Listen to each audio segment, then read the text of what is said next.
Hiro Onoda era un oficial japonés que fue enviado en 1944 a las islas filipinas de Lubang. Allí recibió una misión muy clara: resistir, sabotear al ejército estadounidense y no rendirse jamás. En 1945, Japón se rinde ante Estados Unidos después de sufrir 2 bombas atómicas, Hiroshima y Nagasaki. Allí se comienzan a emitir miles de panfletos, mensajes por radio, avisos por megafonía de que la guerra había terminado. Ciertamente estos panfletos llegaron también a Onoda, pero él y sus hombres no creyeron que era verdad, pensaron de que se trataba de una trampa, así que los quemaron y se internaron mucho más en la jungla. Para él todo era propaganda enemiga. Su fe en la misión era absoluta y para él la guerra continuaba, a pesar de que esta ya había terminado. Con el paso del tiempo, algunos hombres se rindieron y otros ciertamente murieron.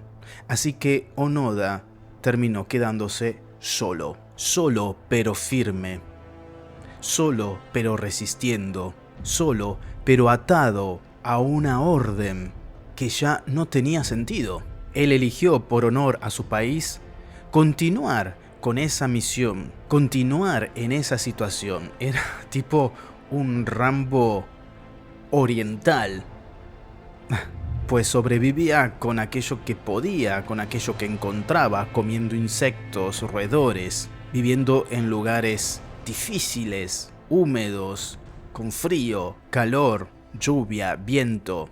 El tiempo pasaba y a pesar de que se enviaron misiones para encontrarlo a él y a sus hombres, y después sabiendo de que él había quedado solo, siempre fracasaron. Cada disparo era para él parte de una guerra imaginaria que ya había terminado 30 años atrás. Seguía luchando y en su mente seguía cumpliendo su deber. En 1974, y presta mucha atención a esto, un joven aventurero japonés llamado Norio Suzuki, medio hippie y medio loco, se propuso 3 objetivos. El primero, encontrar a Onoda. El segundo, encontrar un oso panda. Y el tercero, encontrar al Yeti. Sí, al hombre de las nieves. Fue entonces que este joven se internó en la selva para encontrar a este soldado que se había convertido ya en un mito. Algunos ya ni creían que existía, que había sido una invención del gobierno, ¿verdad? Y lo que no lograron hacer estas misiones, estos ejércitos, este loco lo logró solo en 4 días. En 4 días encontró a Onoda, simplemente gritando por la selva su nombre y que el emperador estaba preocupado por él.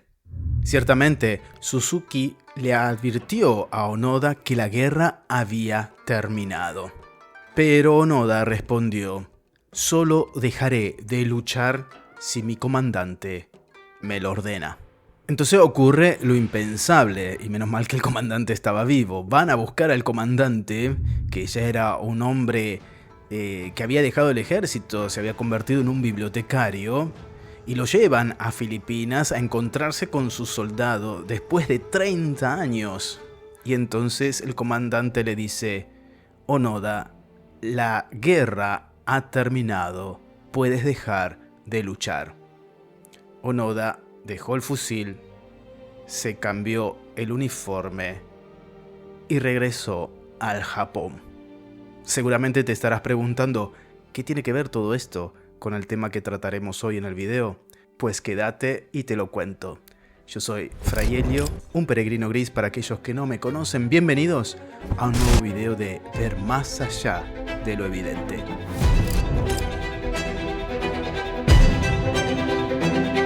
Hoy quiero iniciar con ustedes una nueva serie en el canal llamada Temas Incómodos. Temas que son tabú, temas de los cuales nos cuesta hablar, de los cuales hacemos resistencia, nos cuesta digerir. Y seguramente te estarás preguntando en esa cabecita loca, ¿qué tiene que ver esta historia que te acabo de leer con el tema del sufrimiento. Pero antes de responderte a esa pregunta, te cuento que este relato, como la reflexión de hoy, lo tomo de un libro que te voy a decir el título al final de este video porque no te quiero escandalizar. No quiero que te vayas antes, sino que veas todo el video. Y si es que no te fuiste aún, regálame un like para darme cuenta que aún estás ahí. Sí, ahora. ¿Qué tiene que ver entonces esta historia de estos dos hombres con el sufrimiento y sobre todo con vos, con nosotros? Pues mucho. Estos dos hombres eligieron por qué sufrir. Eligieron cómo querían sufrir. Hiro Onoda eligió sufrir por la lealtad a su imperio, a un imperio muerto. Suzuki decidió sufrir por la aventura. Para ambos, su sufrimiento significó algo.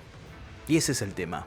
Porque justamente porque significaba algo, fueron capaces de soportarlo, de llevarlo adelante e incluso hasta de disfrutarlo. Ciertamente, el sufrimiento en nuestra vida es inevitable. Vamos a sufrir, sufrimos constantemente. Y la pregunta que comúnmente nosotros nos hacemos es ¿cuándo vamos a dejar de sufrir? ¿Cuándo dejaré de sufrir? ¿Cuándo pasará esta prueba? Pero esa no es la pregunta que nosotros nos tenemos que hacer. La pregunta que deberíamos hacernos en este momento o en el momento de sufrimiento es ¿para qué o por qué estoy sufriendo? ¿Con qué propósito estoy sufriendo?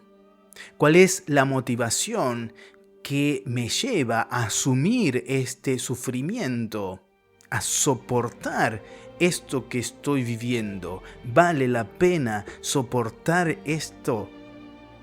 ¿O estoy dando la vida por nada?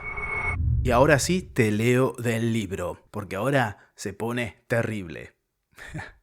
Regresó a Japón en 1974 y ahí se convirtió en una celebridad, obviamente. Lo llevaban a entrevistas de televisión, a la radio. Los políticos ansiaban por estrechar su mano. Siempre oportunistas. Incluso publicó un libro y el gobierno le ofreció una gran suma de dinero. Pero lo que encontró al regresar a su patria lo horrorizó. Una cultura consumista, capitalista y superficial que había perdido todas las tradiciones de honor y sacrificio sobre las que su generación fue criada. Y la ironía de las ironías, se deprimió más de lo que jamás había experimentado durante todos los años que vivió en la selva. Al menos en este sitio hostil, su vida había valido algo, había significado algo. Esto hacía que su sufrimiento fuera soportable, incluso ligeramente deseable. Pero de vuelta en Japón, en lo que ahora consideraba él una nación vana, llena de hippies y de mujeres libertinas, vestidas al estilo occidental, se enfrentó a una verdad inevitable, que su lucha no había valido para nada. El peso de esta revelación lo atravesó como ninguna bala jamás pudo hacerlo, porque su sufrimiento no había significado nada. De pronto se dio cuenta de la verdad. Había desperdiciado 30 años.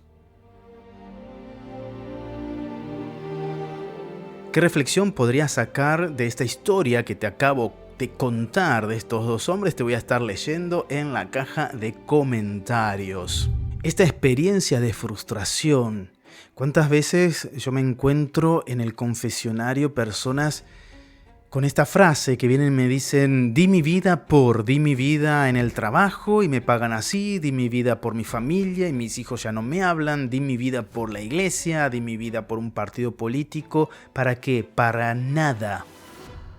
Y yo creo que en vez de victimizarnos por eso que nosotros estamos sufriendo o viviendo, o el resultado que obtenemos después de haber dado la vida, preguntarnos verdaderamente: ¿Por qué estamos sufriendo? ¿Para qué estamos sufriendo? ¿Cuáles son las motivaciones que me llevan a este sacrificio?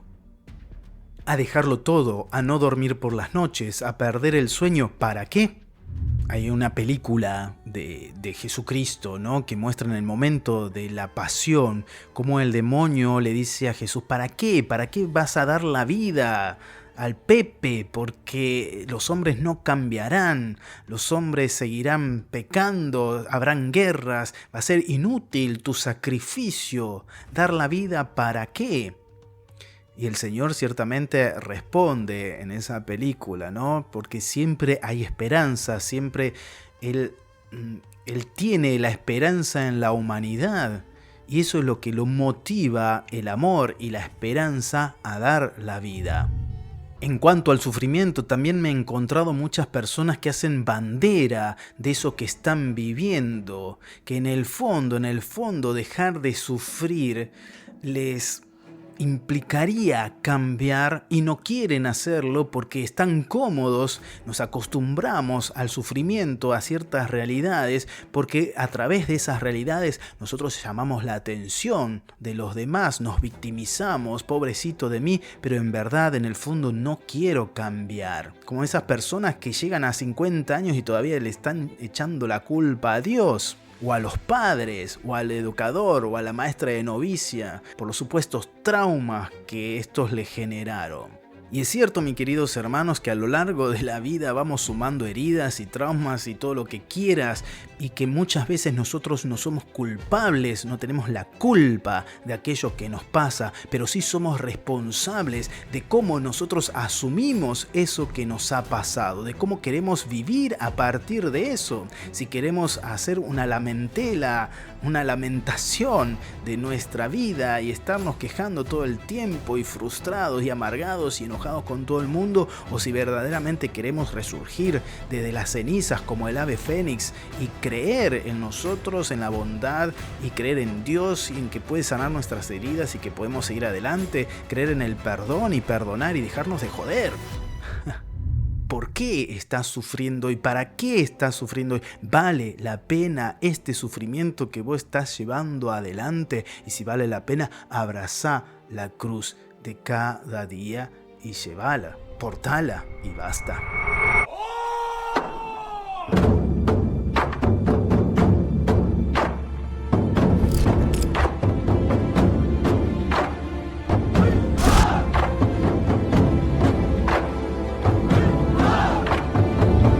Bueno, si este video te ayudó a reflexionar un poco, regálanos un like. Y si crees que imparte valor y conocimiento, ciertamente compartilo con tus amigos y, por qué no, también con tus enemigos. Podés verlo en tus fraternidades y hacer cine debate de esto que acabamos de ver, de escuchar. Escribime en la caja de comentarios qué temas podríamos tratar, temas incómodos que no nos gustan hablar. Y ahora, para aquellos que se quedaron hasta este último momento, les voy a revelar el nombre del libro, que le aconsejo que lo compren, que lo lean. Lo pueden comprar también por internet. Aquí tenemos este libro que lleva por nombre El sutil arte de que casi todo te importe una M, por no decir toda la palabra. Es de Mark Manson. Si quieren que veamos otro capítulo de estos, entonces lo vamos a leer. Bueno, yo soy Fray Helio, un peregrino gris más en este mundo. Paz y bien, y a portarse bien, porque sé que puedes. Chau, chau.